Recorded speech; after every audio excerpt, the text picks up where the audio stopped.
Boa noite, amigos, amigas. A grande alegria estarmos aqui com vocês nessa sexta-feira.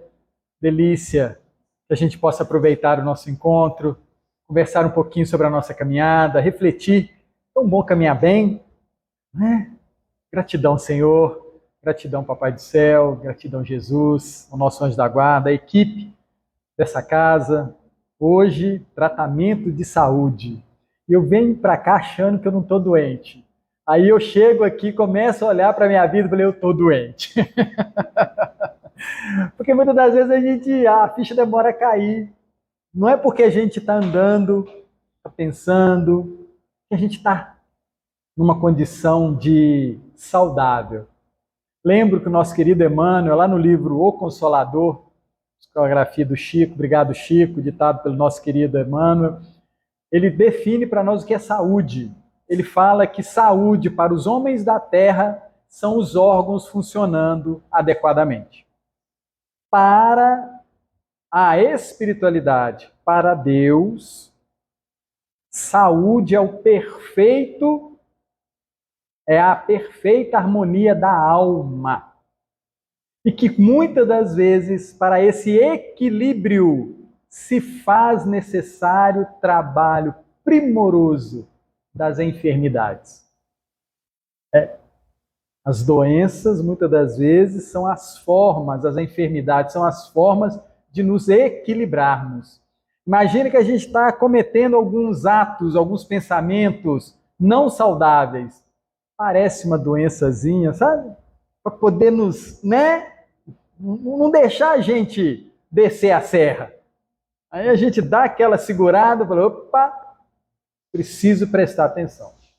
Hoje nós vamos falar de um tema muito bacana, né? O livro Renovando Atitudes, psicografia do Francisco do Espírito Santo Neto, ditado pelo nosso querido Hamed. Ele vai tratar do impulso natural. Um impulso natural. E ele traz 3 trechinhos que estão lá no capítulo 12 do Evangelho segundo o Espiritismo, que trata do amai os vossos inimigos. O primeiro, ele fala, esse sentimento resulta mesmo de uma lei física, a da assimilação e da repulsão dos fluidos. Amar os vossos inimigos. Daí a diferença de sensações que se experimenta a aproximação de um amigo ou de um inimigo. Aqui já começou a complicar um pouquinho, né? A sensação que nós sentimos quando se aproxima uma pessoa amiga ou quando aproxima de nós uma pessoa que perdeu essa qualidade de amiga, né? Porque ninguém nasce inimigo da gente, não é assim? Era um amigo que num dado momento, nas nossas relações, nós nos desequilibramos no relacionamento. Por minha parte ou pela parte dele. Né? A gente precisa lembrar disso. Ninguém nasce inimigo de ninguém. Tem sempre uma causa primária que nos faz trazer e sentir esse incômodo. Continua ele, lembrando da fala lá do Evangelho segundo o Espiritismo, capítulo 12. Amar os inimigos é não ter contra eles nem ódio, nem rancor, nem desejo de vingança. Bom, é um processo que a gente precisa, né, se adequar a ele. E aí o Hamed vai trazer para a gente as seguintes considerações. Amar os inimigos não é, pois, ter para com eles uma afeição que não está na natureza. Natureza aqui com N maiúsculo. Amar os inimigos não é, pois, ter para com eles uma afeição que não está na natureza. Porque o contato de um inimigo faz bater o coração de maneira bem diferente do que de um amigo. Não é assim? Alguém que não é agradável, quando a gente percebe, já vem. Cria-se uma emoção diferente em nós. Ok? Aí ele continua. Na investigação profunda da raiva, por que eu estou desconfortável com o fulano. Na investigação profunda da raiva, do rancor ou da ira, devemos considerar os poderosos e irracionais impulsos de agressividade, espontâneos e inatos, na psique humana. Teve um probleminha na temporada anterior quando eu estive com essa pessoa. Teve um problema. Então, nato, eu venho, eu sinto. Gente, é muito interessante isso. Porque muitas das vezes a gente tem uma dificuldade com uma pessoa que você nunca viu na vida. Aconteceu um fato comigo há muitos anos atrás, desculpa contar isso, mas é um fato que eu ainda não, hoje eu vou começando a entender, tá? Eu trabalhava num prédio e lá tinha uma assessorista. Eu não conseguia entrar no elevador dela. Eu nunca tinha visto a menina. Nunca tinha visto ela na vida. E a minha sorte é que ela tinha 3 elevadores. Eu não, quando era ela que estava lá, eu dava uma enroladinha, passava na recepção, conversava um pouquinho, na hora que ela subia, eu ia, pegava um dos 2 e subia. E quando era para descer, que ela que parava. Até hoje, eu juro, eu não sei o que rolou. Mas desconfio, desconfio, né, que nós 2 tivemos alguma dificuldade. As temporadas passadas, os capítulos anteriores, né? E é muito engraçado que as pessoas do condomínio perceberam isso e me perguntaram: Theo, por que você não conversa com a fulana? Eu não sei. Ela te fez alguma coisa? Nunca. Eu nunca troquei uma palavra com ela. Nunca troquei uma palavra. Olha só como é que naquela época, né? Não era quase espírita, né? Era quase cristão, mas não era quase espírita. Era que se tivesse juntado as duas coisas, quem sabe eu teria perguntado para ela e teria diminuído essa animosidade. Porque eu carrego isso e ela carrega isso, porque nós nunca mais nos encontramos, né? Então, são coisas natas que a gente traz. Então, aí já vai uma primeira dica, né? Se isso acontecer com um de nós, se isso se repetir comigo, a primeira coisa que eu vou fazer é ir na pessoa. Me desculpe. Sim. Eu era adolescente, eu quer dizer, eu era da Católica, não era espírita. Sim. Tinha uma vizinha que era da Razões. E ela alugou para uma família. Toda vez que a moça chegava no portão, lá no meu portão, eu via essa moça. Não sei igual você, mas o que eu fiz? Um dia eu me aproximei dela. Pois é. Aí conversamos. Só que foi só uma concentração do pecado.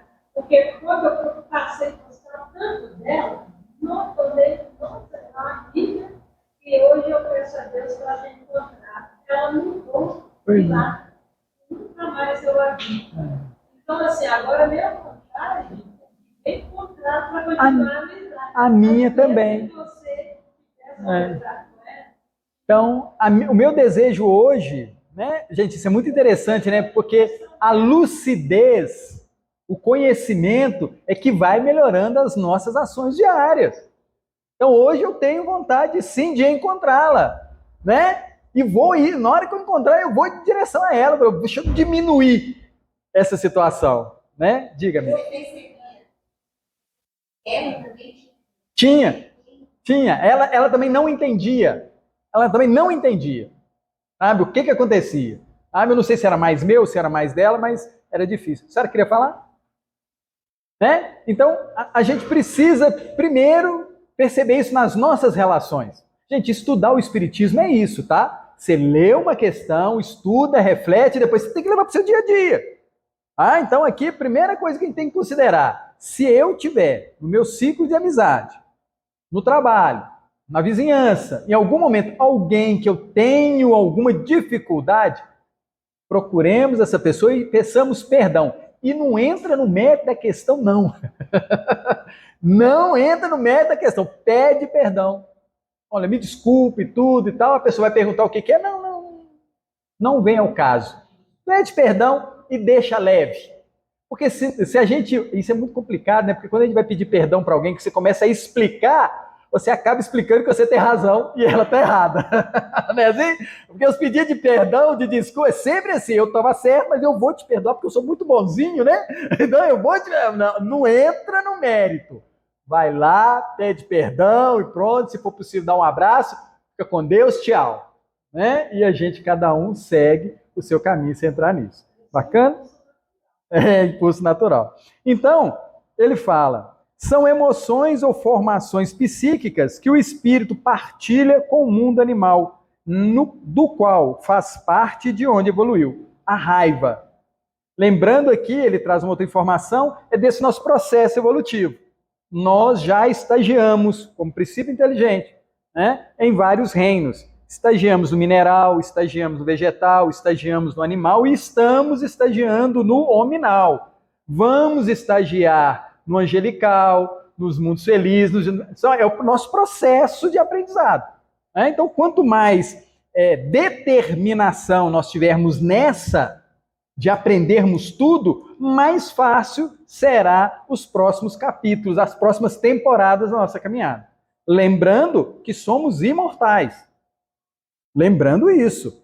Então, se nós temos esse processo, se nós temos esse alvo, por que não facilitar o caminho para nós? Consegue perceber isso? Ser uma boa pessoa, educada, gentil, entender, seguir as leis de Deus, essa coisa toda, a única pessoa que vai levar lucro nisso somos nós. Não é o marido, não é a esposa, não é o filho, não. Ser uma pessoa correta, de acordo com as leis divinas, o beneficiado somos nós. Vai aparecer um monte de situação complicada. Eu vou fazer aquela reflexão, vou lembrar dos meus ensinamentos, das minhas bases, e vou falar assim, olha, isso é pegadinha. Isso é pegadinha. Eu não vou cair nessa situação. Fulano vai fazer um monte de coisa para me tirar do sério. Gente, isso acontece todo santo dia. Toda hora. Um monte de coisa que vem para nos tirar do sério. Aí a gente precisa olhar com esse olhar espiritual.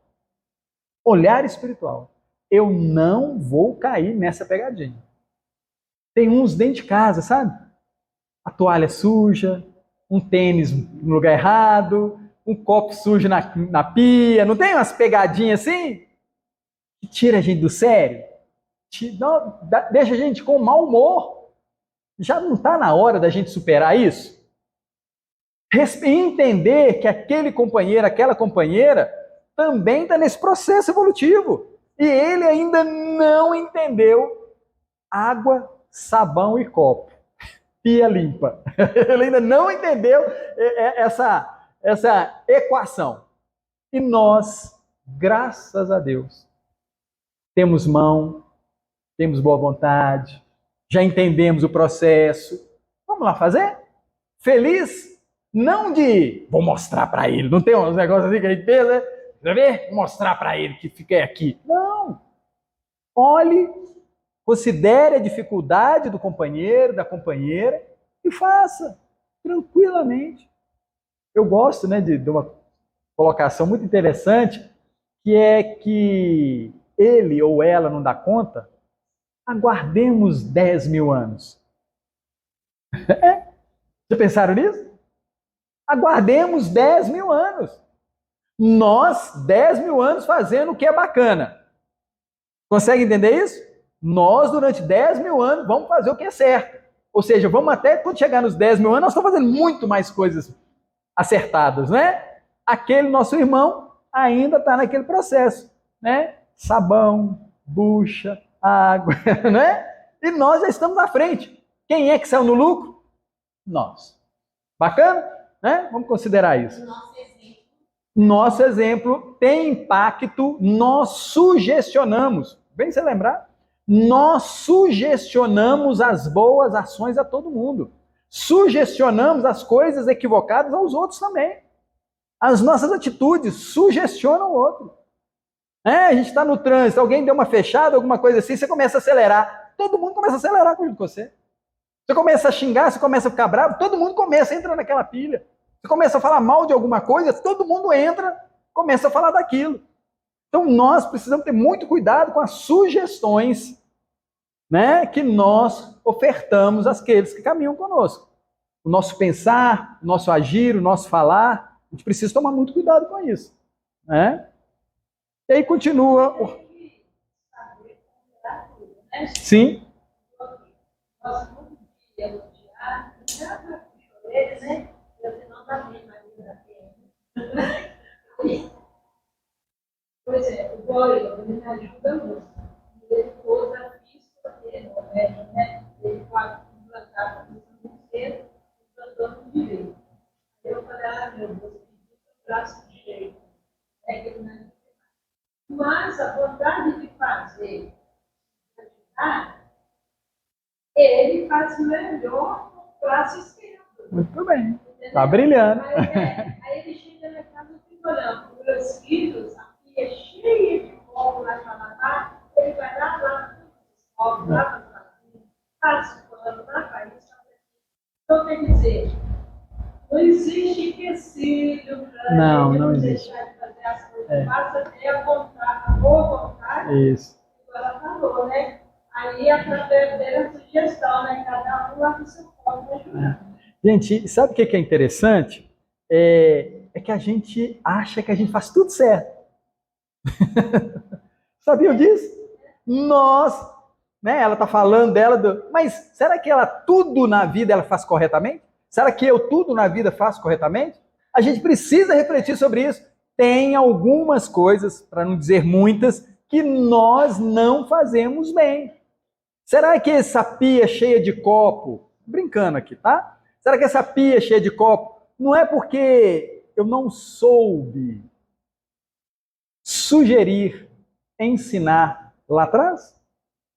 Será que eu não, né, introduzi isso na rotina dos meus? Porque nós, pais, nós, filhos, precisamos lembrar que somos aprendizes do berço materno. Nós somos aprendizes.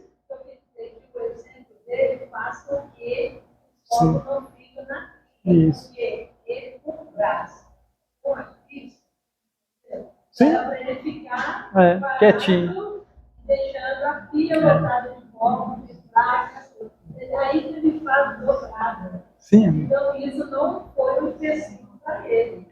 Diga, querido. Vocês uma palestra em que ele fez a pessoa se ficar falando da filha também. Pode ajudar a pessoa, às vezes, a enganar, colocar. Então, tem muita gente que não na filha só em falar. Isso. Mas se ajudar, é muito mais rápido. Sim. Ser proativo, né? Aí decida. É ótimo. Né? Aí continua o amigo espiritual dizendo, né? A moderna teoria evolutiva deve mais a Charles Darwin do que a qualquer outro evolucionista, pois foi toda ela construída nas bases de sua obra intitulada A Origem das Espécies. Hoje, está provado cientificamente que as criaturas humanas sofreram um processo de evolução extraordinário. Somente do hominídeo pré-histórico, denominado de Java, ou Pithecanthropus erectus, até o homem moderno, transcorreram milhares e milhares de anos de desenvolvimento e aprimoramento do organismo do ser vivo.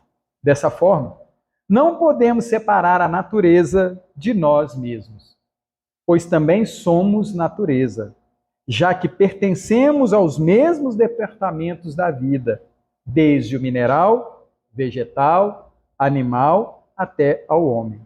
Na natureza, tudo foi criado com objetivo e função, porque nada do que está em nós está errado. O que acontece é que muitas vezes usamos mal, ou seja, não aprendemos a usar convenientemente e dentro de um senso de equilíbrio as possibilidades mais íntimas de nossa alma imortal. Então aqui ele lembra o processo de aprendizado. Nós necessitamos aprender a utilizar tudo que nos é colocado na vida. A aprender. Para quê? Volto a repetir. Para nós mesmos. O processo de aprendizado sempre vai nos favorecer. Em nossos parentes distantes, diz Hamed, os animais irracionais, existe o impulso do ataque-defesa. Não é assim? Os nossos pets não têm esse impulso do ataque-defesa? Manifesta-se também em nós esse mesmo impulso, ataque-defesa, denominado instinto de destruição. É ele uma das primeiras manifestações da lei de preservação, da sobrevivência dos animais em geral. É imprescindível para defendê-los dos perigos da vida. Nos dias atuais, diz Hamed, o termo raiva talvez tenha sido interpretado como sendo somente crueldade, violência, vingança, quando na realidade significa primordialmente estado de alerta, visto que essa energia emocional nos aguça todos os demais sentidos para uma eventual necessidade de proteção e apoio a qualquer fato ou situação que nos coloque em ameaça. Então, achei muito interessante isso que o Hamed traz, o estado de alerta, a raiva, a insatisfação, o incômodo, gera em nós um estado de alerta. Para quê? Defesa ou ataque. Né? E aqui mais à frente ele vai nos ensinar como trabalhar essas duas questões. Porque a gente fica raivoso em muitas situações ao longo do nosso dia. Todas as vezes que a gente pensar nisso, a gente fala assim, opa, isso é um alerta para que eu me posicione assim ou me posicione assim. Diga, João. É que em muitas situações, às vezes, qualquer coisa ela já ataca. Já ataca. Ela se entrega ao impulso, sem raciocinar. Por isso, João e amigos, que a nossa maior dificuldade hoje em dia é a lucidez.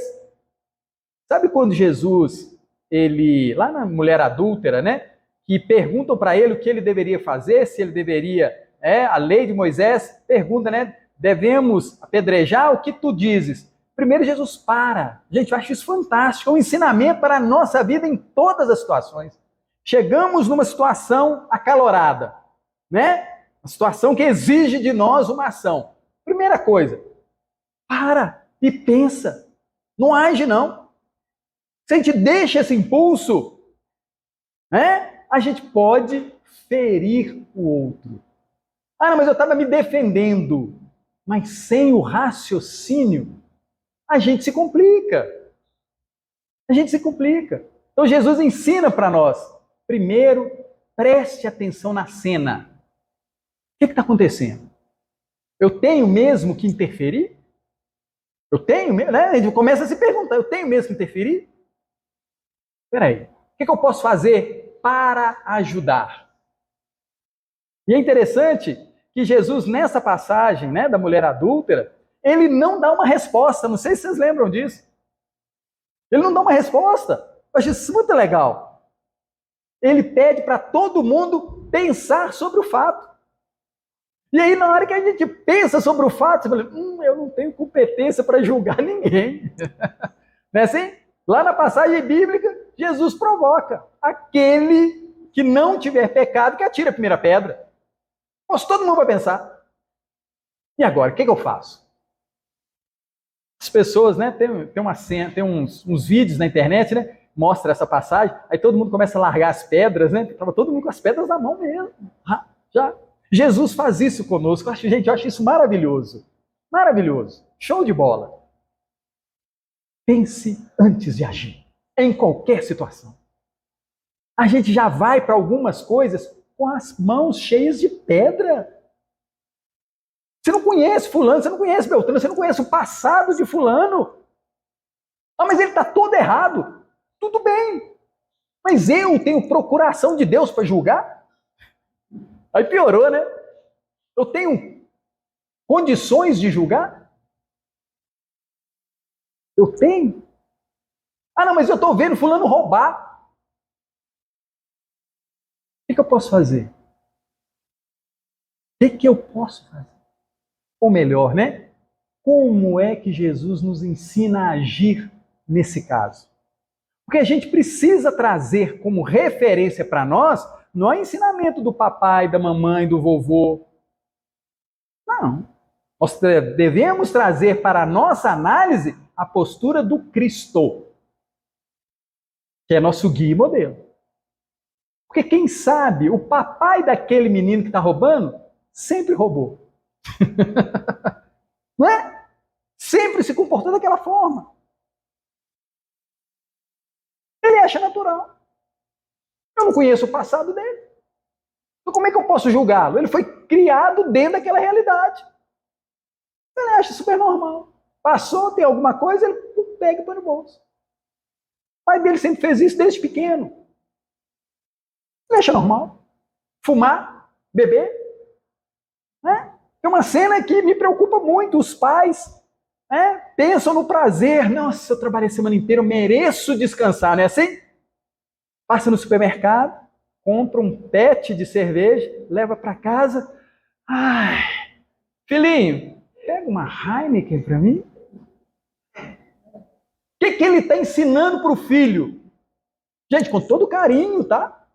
Com todo carinho. A bebida alcoólica é a solução dos meus problemas, é o meu prazer. E aí o filho, mais à frente, o que ele vai fazer? Aprendi com o papai, aprendi com a mamãe. Naturalmente, vocês conseguem perceber isso? Foi sem maldade do pai, sem maldade da mãe. Mas ele viu isso na família o tempo todo. O prazer está aí. Aí o problema é que Jesus complicou a nossa vida, né? Porque ele foi numa festa e acabou o vinho. E ele transformou a água em vinho. Aí a gente falou, mas está errado, está certo. Lá na passagem bíblica não fala a quantidade que ele bebeu, viu, gente? Lá não fala a quantidade que ele bebeu. Mas o problema é nosso desejo de aliviar, né, aquele momento. Nós ainda buscamos o prazer em fontes insalubres. Nós ainda buscamos o prazer em coisas que não são verdadeiramente prazerosas. Podem trazer o alívio nesse momento. Mas depois tem a ressaca, depois você tem que passar na drogaria, né? Comprar uma droga para resolver o problema de outra droga, né? Assim, que é o álcool. Assim, a gente entra nesse ciclo, né, das drogas. Então, a gente precisa refletir. Ciência espírita é uma ciência de observação. Me observar. Como é que eu estou caminhando? Como é que eu vou chegar amanhã? Por isso que a gente traz essa informação. O nosso guia e modelo, a nossa referência de postura é o Cristo. Nem Jesus, hein? O Cristo, né? Aí o sarrafo fica lá em cima, né? A gente fica mais difícil ainda de pular, né? Mas se nós não tivermos essa referência, nós vamos nos balizar em quem? Em quem? Não tem outro. Não tem outro. Referência de bondade, misericórdia, carinho, paz. Não temos outro exemplo. E são virtudes que todos nós buscamos. A paz, a tranquilidade, o sucesso. Mas não é o sucesso da carne. É o sucesso de nós, espírito. Porque essa cena que a gente narrou, com relação à bebida, mais à frente, aquela família todos terão problema de cirrose. Em busca de um prazer. Ah, não, mas ainda não. Pois é. A água vai pingando na pedra, uma gotinha de cada vez, até fazer um grande buraco. Então nós precisamos ter essa visão de futuro. Será que eu não estou incitando os meus amores a terem problemas físicos, psíquicos. Né? A gente precisa ter cuidado com as nossas ações, porque nós somos exemplos para eles. E aí continua o benfeitor dizendo: esse impulso natural, a raiva, possibilita à nossa mente uma maior oportunidade de elaboração, percepção e raciocínio, deixando-nos alerta para enfrentar e impulsiona ações determinantes para rompermos a timidez e constrangimento. Encoraja-nos a nos colocar no meio social e estimula-nos a defesa-fuga diante de situações de risco. Se eu cheguei numa posição, numa cena, e aquilo me chamou a atenção, alerta, não é isso que ele fala aqui? Estado de alerta, preciso olhar com olhos diferentes. Em vista disso, diz Hamed, entendemos que exaltação, irritação, melindre, raiva, ódio, violência ou crueldade fazem parte da mesma família deste impulso. Tudo isso faz parte da raiva. São alertas. Como coragem, persistência, determinação, audácia e valentia. Estou numa cena que me provoca alguma coisa. Eu vou ter ímpetos de irritação, vou ter ímpetos de coragem, vou ter ímpetos de violência, vou ter ímpetos de persistência, vou ter ímpetos de crueldade, vou ter ímpetos de audácia. Olha só, né? Na hora a gente não analisa isso, a gente só deixa fluir. Quem deixa fluir são os animais. Nós somos seres pensantes. Seres inteligentes. Não devemos mais, até podemos, mas não devemos nos comportar como eles. Todo mundo está fazendo. Não tem essas frases assim? Todo mundo faz isso, todo mundo usa isso. Gente, isso é um perigo. Ninguém pensou sobre o que está fazendo. Está simplesmente seguindo a boiada. Simplesmente seguindo a boiada. Mas age, pensa e é conduzido como o outro. As coisas que a gente pensa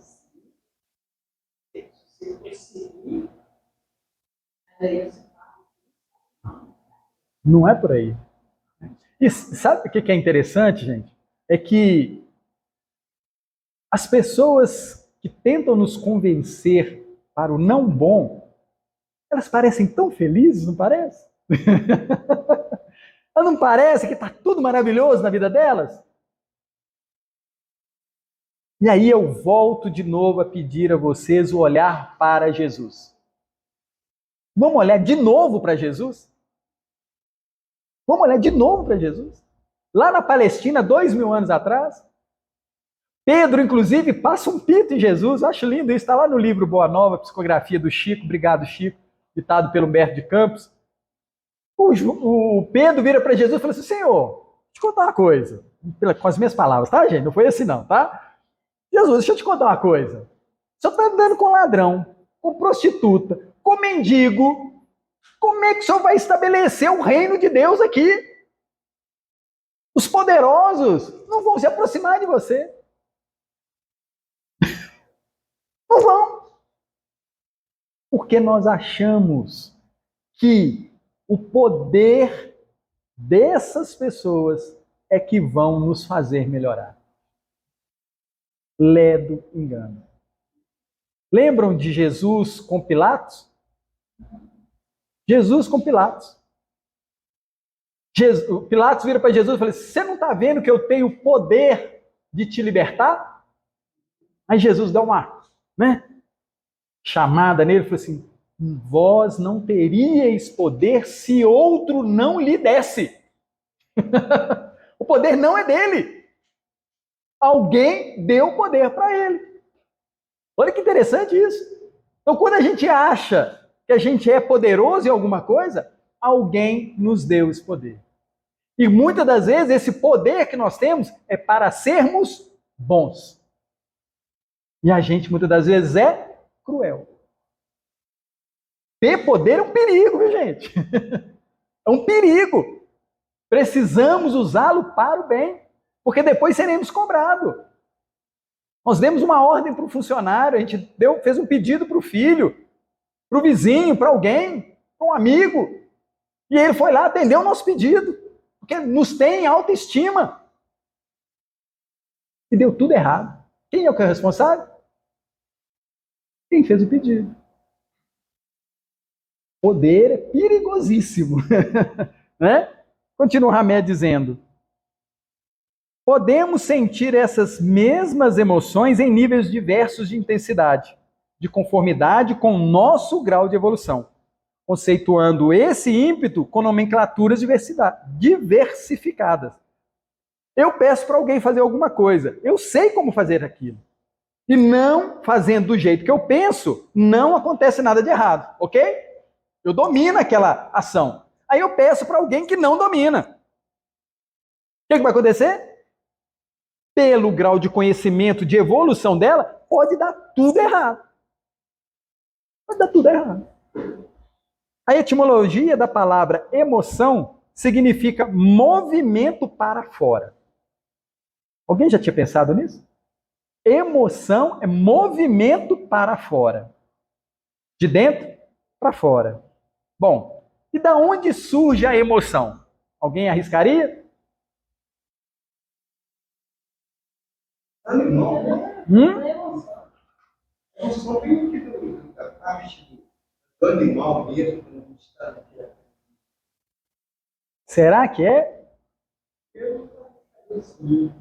No livro Pensamento e Vida, psicografia do Chico, de novo, ditado por Emmanuel, no seu primeiro capítulo, Emmanuel fala para nós que o reflexo molda a emoção. O que nós vemos gera emoção. Vi um cachorro machucado. A imagem, não é? Não vi? Gera em mim uma emoção. Vi um acidente de carro. Vi alguém feliz, né? Eu vejo, aquilo gera em mim uma emoção. Então, o que eu vejo gera as emoções. Pois então, é só essa ideia. Mas quando a gente está no estágio lá do animal, a gente está vivo. Sim. Algumas coisas ficam Registradas. não que esse emoção lá no estágio do animal. A emoção, desde da nossa criação, ela vai melhorando. Ela vai melhorando, tá? Então, hoje, na condição de hominais, nós não devemos nos comportar dessa forma de um cachorro, de um gato, porque nós temos o pensamento contínuo. O que é ter pensamento contínuo? É visualizar o efeito disso. Se eu continuar fazendo isso, vai acontecer aquilo. Então, esse pensamento contínuo é que faz a gente ter cuidado e trabalhar melhor as nossas emoções. Vi uma cena, essa cena vai gerar em mim uma emoção. E essa emoção vai gerar em mim uma ideia. E essa ideia vai gerar em mim uma palavra, uma ação. Olha que interessante, né? Uma cena. Gente, isso acontece no nosso cérebro, assim, milésimos de segundo. Milésimos de segundo. A gente passa por todo esse processo. Vi, senti, pensei, falei, agi. Rapidamente. Aí, por isso que a gente precisa, como ser pensante, medir as consequências. A gente não pode deixar isso acontecer de uma forma tão automática como era quando estávamos estagiando nos outros reinos. Né? E aí continua. Meio difícil. Sim. Mas ela sente, ela só não externa. Tá? A gente passa por N coisas ao longo da nossa caminhada e a gente não externa porque a gente, muitas das vezes, não se sente confortável com isso. E ele continua dizendo: a etimologia da palavra emoção significa movimento para fora e pode ser conceituada como sendo movimento que sobe ou emerge em face de um possível estado de prazer ou dor. Eu vi alguma coisa, aquilo é legal, né? Me leva ao prazer. Eu vi alguma coisa, aquilo não é legal, me leva a agir também para a dor. Emoções de construção, assim denominadas a simpatia ou afeto, aparecem com a antecipação do prazer. Já as emoções de destruição, também conhecidas como raiva ou imitação, surgem com a antecipação da dor. Então, a emoção ela pode causar ambas situações em nós. Destruição e construção, isto é, raiva e prazer, são os grandes impulsos de onde derivam todos os demais. Isso é importantíssimo a gente considerar, hein? Destruição e construção, raiva e prazer, são os grandes impulsos de onde derivam todos os demais. Os instintos de construção e destruição são as fontes primárias, às quais todo o processo da vida está ligado.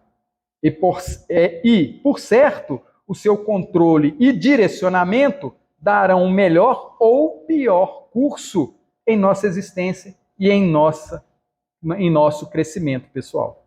Portanto, quando o ser humano é negado o direito de expressar sua raiva ou prazer, castrado nos seus primeiros anos de vida, torna-se uma criança indefesa, com tendência a ter uma personalidade tímida, medrosa e passiva. Já as tolerâncias ilimitadas, pode tudo, né? Dos pais nessas áreas induzirão o menor a se confundir com o uso de seus impulsos de agressividade e afeto, podendo atingir igualmente, em seu estado adulto, comportamentos apáticos e demonstrar uma enorme falta de iniciativa, infantilização ou superlativa dependência do lar. Grande parte dos professores, titios, pais e avós mantém uma forma de visão preconceituosa e obstinada sobre a raiva, soterrando os instintos inatos da criança, castigando-a e vendo-a como criatura má e imperfeita, a qual atribui atitudes reprováveis. Olha o cuidado, né, que o papai e a mamãe têm na formação, no desenvolvimento desse espírito. Por acreditarem, os papais, os professores, os tios, avós, que tais energias emocionais sejam completamente condenáveis e inadmissíveis, é que forçam os pequenos a ser, a qualquer preço, adaptados e bem comportados, à maneira deles. Por isso que eu falei que a régua é o Cristo. Né?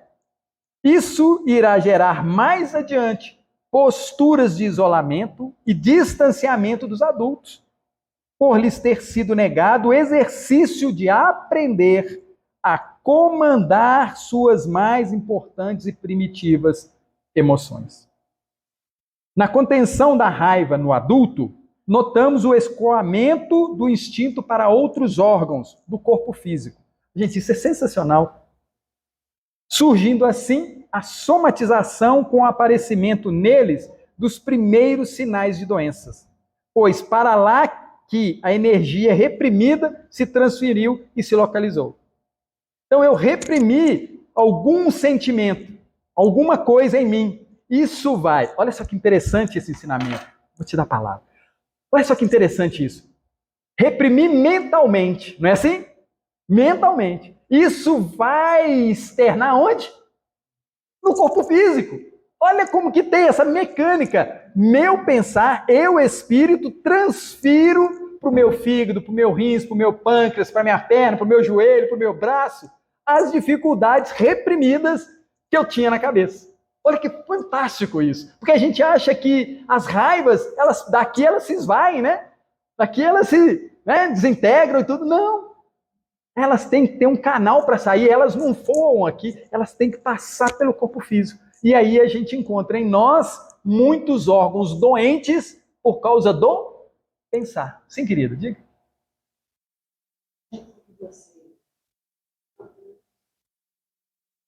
É o Hamed, tá? É o Hamed que está falando. 24 anos, mudou no teste. Hoje, o que está acontecendo? A gente está pegando bebê de 4 meses. Sim. Esse ano, coisa mais louca, né? Você está falando aí dos pais, um exemplo. Eu gosto de bebezinho lá, e as mães cada dia querem colocar mais cedo as crianças. Sim. Então, eu gosto 9 horas. Nossa. Das 9 horas, são 4 refeições, hoje até fralda, tudo a gente dá. E os pais não têm uma agenda. Sim. Os pais não perguntam como que meu filho passou.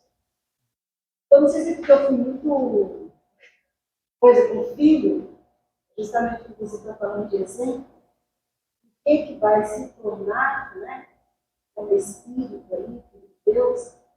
Imagina esses espíritos agora. E não está tendo. As crianças não vão para a escola igual hoje. Crianças com 38 Dias. febre. Ah, de febre. Febre. Sim. Nossa, E deixa e vira as costas e vai embora. Você liga, você não encontra a mãe, você não encontra o pai, você não encontra ninguém.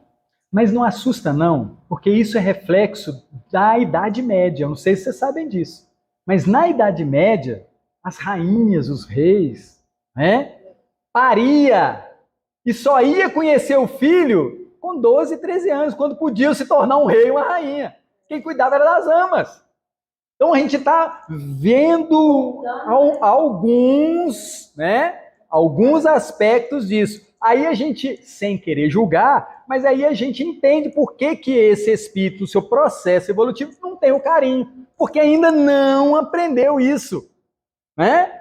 Não aprendeu. Então, gente, daqui a 10 anos, todo mundo vai ficar bom. 10 mil anos. Daqui a 10 mil, todo mundo vai ficar muito bom nessas questões. Feliz somos nós, a sua sensibilidade, a sua percepção. Né? Então, você já olha para essa criança e fala assim, eu preciso dar um pouquinho de amor. As meninas que ajudam lá, gente, vamos ser um pouquinho amorosa. Porque a referência de amor que essas crianças vão ter não vai ser da mamãe e do papai. Mas todo o amor que a gente dedicar, todo o carinho, toda a atenção, isso fica gravado nessas crianças. Então, ter uma escolinha é uma coisa apertadinha, né? Gera uma responsabilidade de mãe espiritual. Mãe espiritual. Né? Vamos lembrar de um outro caso que eu gosto muito, né? Nosso querido Divaldo Pereira Franco, né? O cabra macho, o baiano cabra macho, né? Adotou 600 crianças. A maioria delas vinda de prostíbulos. Ele ia lá no prostíbulo, as meninas engravidavam e tudo, ele pegava e registrava no nome dele. Né? Então a gente percebe que precisamos fazer a nossa parte. Faça muita prece para essas crianças, para essas mães, para esses... Gente, é o que a gente pode fazer de socorro para eles. Ter o compromisso de ser uma escolinha amorosa, boa, sabe? Em todo sentido, sabe? Com essas crianças, porque a gente, se papai do céu mandou passar na nossa mão, é porque a gente tem alguma coisa a ofertar de bom. Consegue perceber isso? Olha que legal, né? Tem hora que a gente não faz essas conexões. Se chegou na sua escolinha, você com esse conhecimento espiritual, o atendimento necessita, pela sua capacidade, ser melhor. Gente, Papai do Céu não erra endereço, não, gente. Pois é, pois é. Isso. Faz uma prece, sabe? O que der pra gente fazer, vamos fazer. Vamos fazer, sim. Professora, né? Ele é pequeno, bruto, não vou falar os anos atrás, não, né? Mas esse caso que ela está falando, isso como você falou, desde a Idade Média, os rainhos, sim, crianças, sim. né? Eu lembro que da Idade Média, nós tivemos uma escravidão que as senhoras lá tinham as crianças e as escravas de cuidado. Lá nós tínhamos uma escolinha, crianças, e os pais, a escolinha chegava às 6 horas da tarde. Os pais davam meia-noite. Nossa. Gente, Aí a gente ia atrás dos pais, ia procurar com essa grande dificuldade, o pai não sabia onde a criança estava, a mãe não sabia, não encontrava. Então, isso, como você falou. não é novo, né? Não é Essa novo. era escola, a gente tem que agradecer muito a Deus, ao governo, essa criança poder ficar na escola, né? Ter a parte integral, a escola integral, então, Mas mas tem um problema. Nós estamos terceirizando a nossa responsabilidade. Isso não vai dar boa coisa quando a gente desencarnar. Né? Porque vai ser perguntado assim: o que fizesse dos filhos que eu lhe dei para educar na minha lei? Não é na lei dos homens, não. Que fizesse dos filhos que eu te entreguei para você educar na lei de Deus. Nós seremos cobrados. A mãe da criança e tudo, eu coloquei na escola para aprender. Aí acho que a responsabilidade agora é toda da escola, né? Mas não tem que ter o que você falou, a lei de Deus e ela para a criação da criança. Mas vamos pensar na proposta divina. Nós estamos num planeta escola. Nós estamos num planeta escola. Nós estamos num planeta oficina. Nós estamos num planeta hospital. Nós estamos num planeta templo de Deus. Então, a gente vai diminuindo, mas na verdade a gente precisa ampliar nossos conceitos. Todos precisam aprender. E isso é muito importante, porque as nossas profissões são profissões divinas, viu, gente? Todas as nossas ações, todas as nossas práticas diárias são divinas. Estou dirigindo, estou estudando, estou cuidando das crianças, né? Estou lavando prato, né? Sou um advogado, sou um médico, né? Todas essas profissões são divinas. Todas elas para que a gente tenha práticas no bem. Porque Deus conta conosco em todos os campos do planeta. Ele conta, nós somos discípulos. Nós precisamos assumir isso. As minhas práticas precisam ser de acordo com as leis divinas. Né? Outro dia a gente estava conversando, né, dois amigos, e eles estavam estudando direito, um já formado, o outro não. E aí a gente brincando, né? Eu gosto muito de provocar e falando assim, quem estuda direito, estuda as leis divinas. Que isso, Theo? Viajou na maionese? Mas não. O direito se origina das 10 leis de Moisés. 99% das constituições dos países do mundo se baseia nas 10 leis divinas. A gente aqui não faz, né, não liga o lé com o cré. E eles ficaram abismados. Falaram, e o policial? Eu falei, gente, o policial tem um trabalho maravilhoso.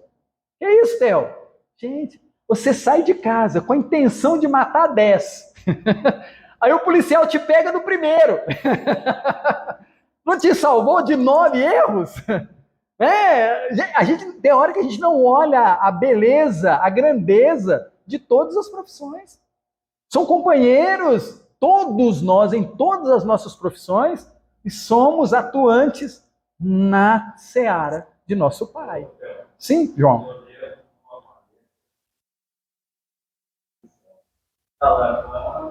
Mas não bate. Se botar o convite ninguém. Já ficou boa atenção. Pois é, então a gente começa. Gente, é fantástico a gente estar aqui numa sexta-feira. Gente, é fantástico a gente estar aqui numa sexta-feira. Porque isso vai transformar o nosso futuro. Não é pelo que eu estou falando, não. É porque nós estamos ampliando a nossa mente. Nós vamos olhar para tudo lá fora, ver com outros olhos.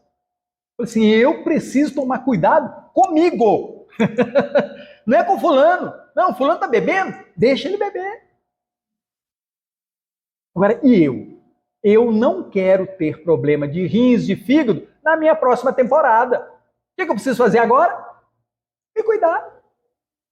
Me cuidar. Por quê? Sei que sou imortal. Sei que terei novos capítulos na minha vida. Então eu preciso aproveitar ao máximo a minha vida hoje.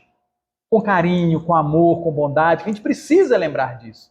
Né? Deixa eu terminar aqui, né? Nosso tempo está indo embora. Ele fala assim: em outras situações, as manifestações do descontrole dessas energias geram crises de fúria, predisposições ao suicídio, apatias, acerbações sexuais, paralisias histéricas, sentimentos de culpa, fobias e outros tantos transtornos espirituais e mentais. Ele está falando aqui daquele papai, daquela mamãe, daquele titi, daquele vovô, que castrou, que limitou aquelas crianças no seu desenvolvimento natural. Todas as vezes que somos incomodados ou defrontados com agressores, o impulso de raiva vai surgir. Ele é automático. É nosso estado de alerta, que nos vigia e que nos defende de tudo aquilo que pode nos comprometer ou destruir. Então, o estado de alerta, a raiva, tem o objetivo, primeiro, de tirar a gente das frias, das situações complicadas que nos aparecem. Nas criaturas mais amadurecidas, diz o Hamed, contudo, os impulsos instintivos moldaram-se à sua mentalidade superior. E elas passarão a controlá-los, canalizando-os de forma mais adequada e coerente. É o ser pensante, né? O ser pensante. Não agir no impulso. Vamos refletir sobre isso. Esses dois impulsos fundamentais, o prazer e a raiva, nesses mesmos indivíduos foram depurados em seus estados primitivos. Atividades eróticas e violentas, e transformados nas atividades das áreas afetivas e de iniciativa com determinação. Então eu fico com raiva, mas eu analisando aquela cena, eu falo, coitadinho, ele ainda não sabe, deixa eu ajudar ele. Afetivo. Não é? O que está acontecendo? Peraí, vamos brigar não? Que isso? Vamos fazer as pazes e tal? Né? A gente começa a transformar esse nosso instinto. Continua ele dizendo, essencialmente, porém, é preciso dizer que o ato de transformação do impulso de destruição não requer a anulação ou extinção dele em nossa intimidade. Olha que interessante isso. Não é para batalhar para zerar ele, não. O processo é de transformação.